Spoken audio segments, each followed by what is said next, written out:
Hey everyone, welcome back. It's been a while since I've done a video, so I thought I'd do a quick update. A mail day, if you will. Doesn't really reflect all the stuff I've bought, but these are a few items I've picked up primarily for my personal collections. So I just had a few small pieces to fill in. One here, the Steve Carlton. It's the Burger King variation, not the Tops variation, but uses the same image. I got this one from Four Sharp Corners. Didn't have a 1980 Steve Carlton card, so I picked it up. Pretty sharp. Mint 9 on that. Pretty much done on my Carlton collection for right now. Another guy that I'm wrapping up my collection on would be Lou Brock.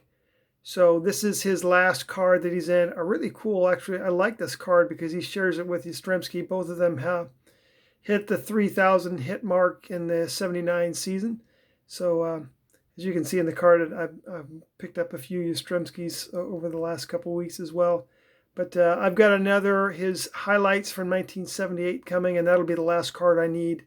I'll probably do a recap or a showcase video on my Lou Brock collection. Sans the rookie that's in my safe deposit box, of course.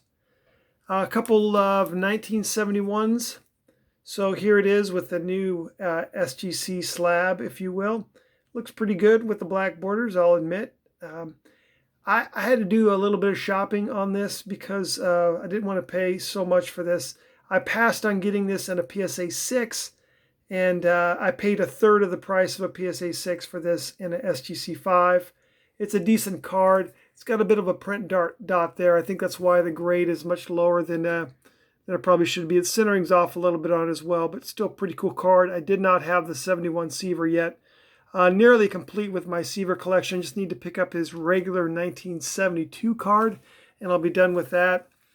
I've got a really good Brooks Robinson collection, but here's an O-Pee-Chee.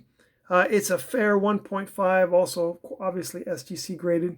It's the older slab variation. On the back, somebody put a B, marked it up. But look at the backs of these two comparably. The Tops on the right and the O-Pee-Chee. I love the O-Pee-Chee back. Always been a big fan of that. I mean, this was revolutionary for Tops to put the picture, the photo on the back. That had never been done before up to that point, and then wouldn't be done again until what is it, 1984, when Don Ross or Fleer did it. Would be Fleer did it in '84, I believe. Someone correct me if I'm wrong, but a cool Brooks Robinson piece here. And then one more here, this Yastrzemski. It's just a VGX 4, but this has got really good eye appeal. The centering's a little bit off, but I really don't know. I mean, it looks clean to me, a really clean card. A little bit of a white mark right there in the corner you can see. Nothing that I'm seeing really wrong with the back either.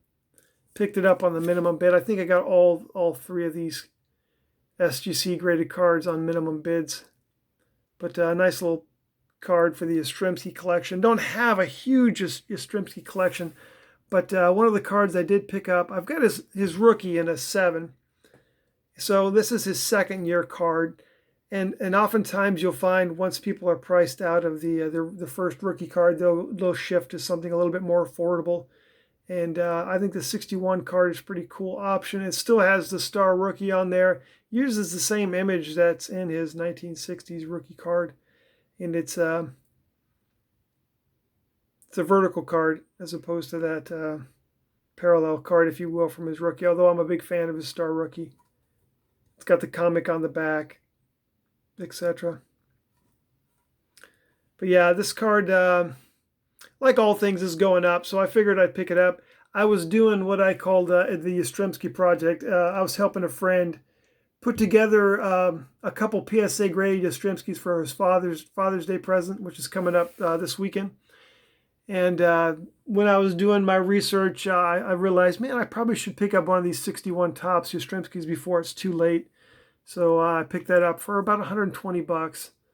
But another couple, one of the guys that in my journey to pick up some cards for more of investment purposes, I've started a Kobe Bryant collection.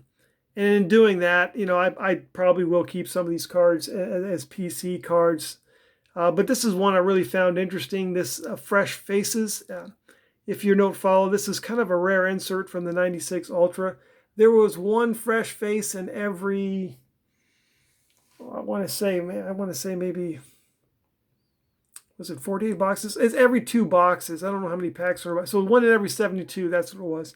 One in every 72 packs, you'd get one of these fresh faces. And it had 9 rookies. You've obviously, you've got the Ray Allen. I got a couple of those raw. Steve Nash, and then Allen Iverson. And then obviously Kobe Bryant's the biggest name of those. So it had all the 4 Hall of Famers from the 96 draft class in this set. So I was able to pick this one up, a really, really cool piece, because it's kind of hard to come by. You do the math. What's 9 times 72? Yeah. So that's gonna, you gotta have to bust a lot of packs on average to pull this thing out. So kind of a rare insert. And then from my Kevin Garnett collection, another rare insert. This is a case where PSA made a mistake and they put on the slab itself. So this is actually the 95 Skybox EXL set. It's an insert, and that's it. So they don't denote the set it's from. They just say Skybox. And then they put the wrong year. If you look this up online, all the other slabs say 1995, not 96, even though the copyright on the back, it does say 96 on there. So I can see why the mistake could have easily been made. But this is from the 95 Skybox EXL set. The insert, Natural Born Thrillers. The Michael Jordan, very popular insert. And this is kind of, I would say, my favorite Kevin Garnett rookie. I have his 95 Finest and a Mint 9 with the coating. And I'm not, it doesn't do much for me. I think it's probably one of his worst cards. It's kind of an up-close portrait. It's been really hot in the hobby lately. And Kevin Garnett himself has been pretty hot in the hobby. And like I said, I've been collecting him as far back as I can remember. So it was cool to get this piece into the collection. That's just a quick recap of some of the things I've been buying. I do want to actually, let's see, do I have it? I actually got my first Topps 2020 card as well. And I'll show that as well. I didn't, I bought a few of them online from Topps themselves. And they have not come in the mail yet, but I was able to pick this one up from a sailor secondhand. This is the Ben Baller Trout. You know what?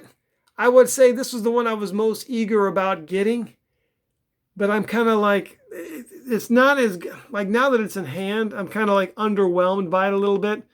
Hard to believe that people were paying hundreds of dollars for this just a few weeks ago. I got it for 28 bucks, doing a buy it now. So, I mean, I'm not into it a whole lot. I definitely think it's probably worth what I paid for it. But boy, if I had paid a couple $100 for this, I don't know.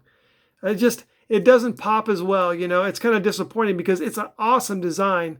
I love the wings in the back and the like the sparkly Michael Jackson-esque gloves and the trout and then the medallion. But it's so flat. I mean, there's no texture to the card. It kind of underwhelms me a little bit. Just my opinion. I probably won't be getting on any more of these. I've already got a few that I'm waiting for. But I'm probably done with the 2020. And I'm looking at it solely as a collector, not as an investor. So that's what I got for you. Once again, everybody, appreciate your posts, your comments, and I'll talk to you again soon.